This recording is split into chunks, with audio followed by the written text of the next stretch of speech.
இயேசுதான் தன் ரட்சகர் என்பதை அறிவதற்கு முன்னால் மறைத்து விட்டால், ஒருவேளை அவன் அல்லது அவள் நரகத்திற்கு சென்று விட்டால், ஒரு நாள் உனக்கு தூரத்தில் இருந்து ஒரு கடிதம் கேட்டினார். நரகத்தில் இருந்து ஒரு கடிதம். ஜோஸ் என்ற வாலிபன் தன் நண்பன் ஜாக்கிற்காக எழுதும் கடிதம். ஜோஸிடம் இயேசுவை பற்றி கூறுவதற்கு ஜாக்கிற்கு பல வாய்ப்புகள் கிடைத்தும் அவன் சொல்லவில்லை. அவர்கள் சிறந்த நண்பர்கள். இருவரும் ஒன்றாக கால் கொண்டு விளையாடினார்கள், ஒன்றாக வகுப்புகளுக்கு சென்றார்கள், ஒன்றாக சந்தோஷமாக இருந்தார்கள். தங்கள் வாழ்க்கையை ஒருவர் பகிர்ந்து கொண்டார்கள். ஆனால் ஜாக் ஒரு காரியத்தை ஜோஸிடம் இருந்து விலக்கி வைத்திருந்தார். அவன் இயேசுடன் சேர்ந்து கொண்டிருந்த அவனது கிறிஸ்துவ வாழ்க்கையை ஜாக்கிடம் சொல்ல மறைத்து வைத்திருந்தான். அளவுக்கு அதிகமான மதுபானம் அருந்தினார்கள். வீட்டிற்கு பைக்கில் செல்லும் வழியில் விபத்து, ஒரு மரணம், ஒரு இறுதி சடங்கு. இதோ அந்த கடிதம், நரகத்தில் இருந்து ஒரு கடிதம். அன்புள்ள ஜாக், இன்னைக்கு நான் செத்துட்டேன். நான் எதிர்பார்த்ததை விட இங்க வித்தியாசமா இருக்குது. மரணம் ஒரு புதுசா ஒரு இனிமையான உலகத்துக்கு கொண்டு போகணும்னு நான் இன்னைக்கு வரைக்கும் நினைச்சிட்டு இருந்தேன். ஆனா இந்த இடம் மிகவும் தெளிவா இருக்குது. உலகத்துல என்னுடைய வாழ்க்கையை காட்டிலும் உண்மையா இருக்குது. என்னால சிந்திக்க முடியுது, பேச முடியுது, என்னால உணர கூட முடியுது. ஆக்சிடென்ட்டுக்கு பின்னாடி என்னுடைய ஆவி உடலை விட்டு பிரிஞ்சது என்னால உணர முடிஞ்சது. நீ என்னை பார்த்து கலந்ததை நான் கேட்டேன். இறுதி கோட்டை அடைஞ்ச பிறகு முதல்ல என்னோட பேரை கேட்டாங்க. ஜீவ புஸ்தகத்துல என் பேர் இருக்கான்னு பார்த்தாங்க. எப்படியும் என் பேர் இருக்கும்னு நினைச்சிட்டு இருந்தேன். என் பக்கத்துல இருந்த தேவதூர்ல என்னோட கையை பிடிச்சி தரன்னு எடுத்துட்டு போனாங்க. எனக்கு ரொம்ப பயமா இருந்துச்சு. எனக்கு என்ன நடக்குதுன்னு ஒண்ணுமே புரியல. அவங்க என்ன ஒரு இடத்துக்கு கொண்டு போனாங்க. எங்க போறீங்கன்னு நான் அவங்களுக்கு கேட்டேன். ஆனா அவங்க பதில் ஒண்ணுமே சொல்லல. திரும்பி நான் கேட்டேன், எங்க கொண்டு போறீங்கன்னு. ஒரு தேவதூதர் சொன்னா, ஜீவ புஸ்தகத்துல பெயர் எழுதுனவங்க மட்டும்தான் பரலோகத்துக்கு போக முடியும், மற்றவங்க எல்லாருமே நரகத்துக்கு தான் போகணும், அதுவும் நித்திய நரகத்துக்கு தான் போவாங்கன்னு சொன்னா. அவங்க என்ன இடத்துல நிறுத்தினாங்க. அங்க நான் இருந்து ரொம்ப நேரம் யோசிச்சுட்டு இருந்தேன். யார பத்தி தெரியுமா? ஜாக், உன்னை பத்தி தான்.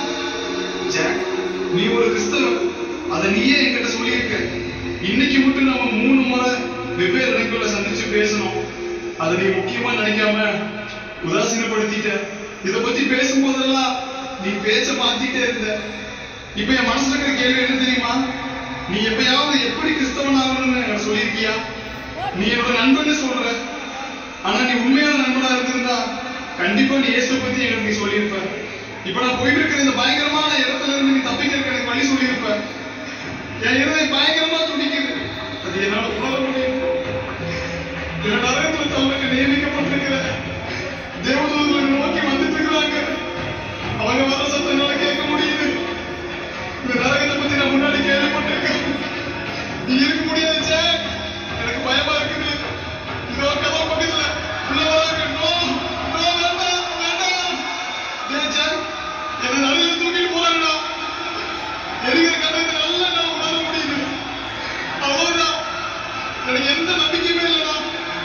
இவன் நெருங்கிட்டா. கொஞ்ச தூரம் என்னுடைய இருவை பார்த்து நான் துணிக்குது. என்னை நெருப்புக்கு நேரம் அழைச்சிட்டு போறாங்க. என்னை வீசிட்டாங்க. தீ, அலி, நரகம். ஏன் சார், ஏன் என்கிட்ட ஒரு தடவை கூட இயேசு பத்தி சொல்லல? ஏன் சார், ஏன்? ஐயோ முடியல. தீ, ஐயோ தீ பயங்கரமா இருக்குது, எரியுது. ஏன் சார், ஏன் இயேசு பத்தி ஒரு தடவை கூட எனக்கு சொல்லல? ஐயோ முடியல. ஏன் சார், ஏன்? ஐயோ முடியல. தீ, தீ குழம்பு. ஐயோ என்ன முடியுது, ரோல முடியுது. என்ன மாதிரி நிறைய பேர் நியூஸ் கேட்கறாங்க.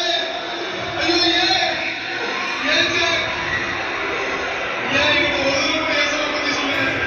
ஏன் என்கிட்ட இயேசுவை பத்தி ஒரு தடவை கூட சொல்லுங்க?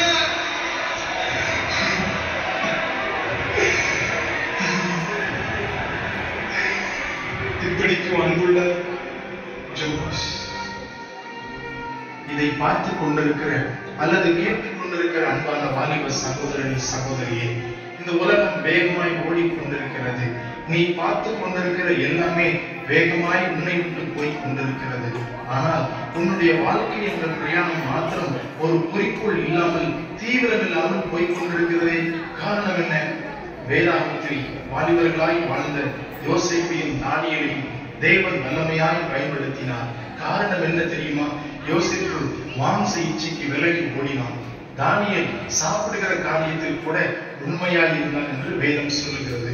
அருமையான சகோதரனே, சகோதரியே, உன்னுடைய பரிசுத்தமும் அர்ப்பணிப்பும் இவர்களை போல இருக்கிறதா?